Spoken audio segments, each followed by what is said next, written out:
We're sitting here in one of our favourite coffee shops, having a peppermint tea, as you can see, and a skinny latte for me. So if you ever meet us, you know what to buy us.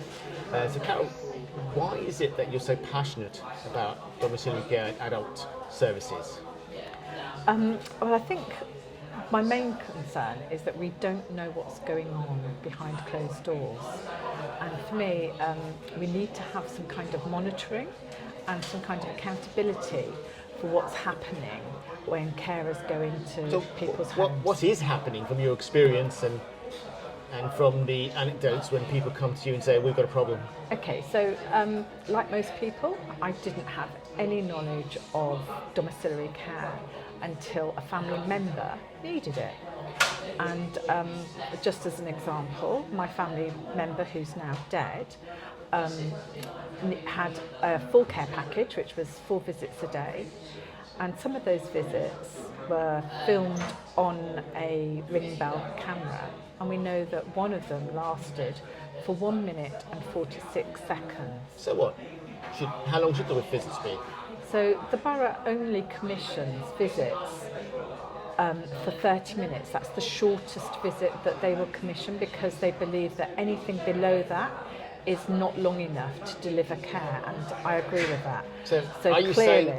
So are you saying that we're paying for services which are not being delivered to our residents? That's exactly what I'm saying. So we've got residents who have been assessed for domiciliary care, and some of those packages are funded by the RBWM, and the minimum visit is for 30 minutes.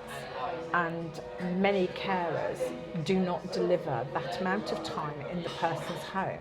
Now, there's lots of reasons why that doesn't happen, but it's not right that we, the council taxpayers, are paying for a service that's not being delivered in full. So what sort of impact is that having on people who are supposed to be receiving a service? How are they going to be harmed, or how have they been harmed, or how are they being harmed? So recently I mentioned Mr. X in a full council meeting, and one of the issues with him is that his care package says that his carers are meant to make a meal for him, a hot drink, make sure that he's clean, dressed and comfortable, and if there's and then to clean, because he has an issue with continency. And so any body fluids are meant to be cleaned up so that obviously he's not living in filthy conditions. Now, I was actually outside Mr. X's flat at a community event, and we timed the carer going into his home, and we timed when he came out, and he was in there for a total of 14 minutes. And then Mr. X invited myself and one of the housing officers to go into his flat and gave us permission to take photographs, which we did. And the condition of the flat is better than it was, but it's still quite appalling. There's old faeces up the door frames, on the floor, on the bedroom floor. There's a big stain, a faeces stain that can't be, can I hasn't been cleaned up. I mean, hold on a second. You're saying that somebody had just been in there, they didn't bother to clean it. And isn't this faeces, doesn't it have a serious impact on his health? Well, yes, and he's in and out of hospital regularly. And anybody who knows that, E. coli lives in faeces, so does norovirus. And so anybody going into his flat for any services are at risk. So if I can ask then, what's the cause of the problem? Why is this happening on our watch and with council services that RBWM are commissioning? I think potentially it could be the care companies that we are contracting, which is potentially an issue, because not all care companies are the same, and some care companies go beyond the requirement to make sure that their clients are comfortable, and others don't. And I personally think that as a council, we should be monitoring the care that's being delivered and not relying on a CQC good, because the company I'm talking about has been CQC'd as good.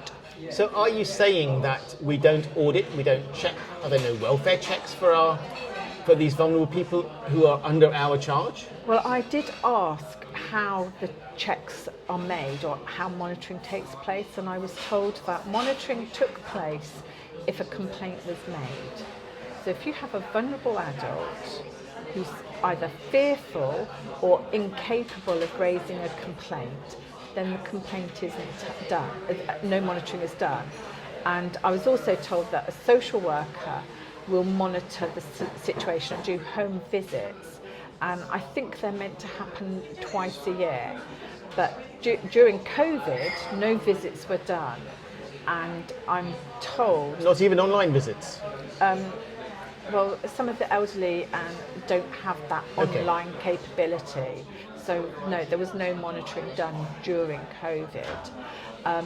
And then it was all reliant on the care companies saying that they've delivered good care. So care companies are clearly not delivering good care. Some of them probably are. Not all companies. Yeah. There are definitely some companies that we have contracts with that I have concerns about. Okay. So some care companies are not delivering adequate care to residents. We are not checking. These residents are suffering. Yes. And we seem to be doing nothing about it. So what's the answer? I actually made a suggestion in one of the council overview and scrutiny panels when we were discussing delivery of domiciliary care, and I put forward the suggestion of having voluntary advocates, so people that would be DBS checked, registered on the voluntary portal that the council runs, and that they may be able to just do visits and have a cup of tea and check on vulnerable adults and see the conditions that they're living in. And I was told that wasn't the way that the council wanted to go forward. It was the role of the social worker. However, we are struggling to recruit and retain social workers in this area, so it's not happening. And I still feel that my suggestion of voluntary advocates is probably a good one, because we would get more frequent visits, more frequent feedback than we would get from a social worker who are overworked with their caseloads. So what's the West Windsor Residents Association policy coming into the election? How are you going to fix it, and what's the proposal for fixing it? Well, we did propose that more money would go into incentives to recruit and retain social workers. That's the first thing. We really do need... What good will that do? Well, we need to have the social workers so that their caseloads are not so big, so that they can deliver and monitor care and so have time to do home visits. So they can do more welfare checks, so we can pick things up more at an earlier stage. We can stop our charges from getting sicker and perhaps even depressed. Yeah, and also get people out of their homes, because stay in your home is not good for you. So we saw the increase in mental health illness during COVID, and it's really important that if someone's going into, if a social worker is going into a client's home, they can see how they're living and ask the questions like, when do you go out? Who takes you out? How do you get your shopping into your house? And those questions can be answered. Now, I still say personally that if we had a voluntary advocacy visitor going in as well, we could do that more frequently, and maybe those visitors could take our vulnerable adults out for a cup of coffee in a coffee shop, so that they're not stuck at home day in, day out. Okay, so in summary, what we're proposing then is we have more money in for social workers so they can do welfare checks. We can also audit these companies better to get better value for money, if not actually getting a refund from these companies for their failures to do the work. And then finally, you're also proposing some sort of involvement by the community, appropriately trained and supervised, who will help social workers and befriend, or rather be an advocate for our charges. Yes, yes. Great. That's exactly what I'm saying. Thank you. Okay. Councillor Carole Da Costa, thank you very much. Thank you.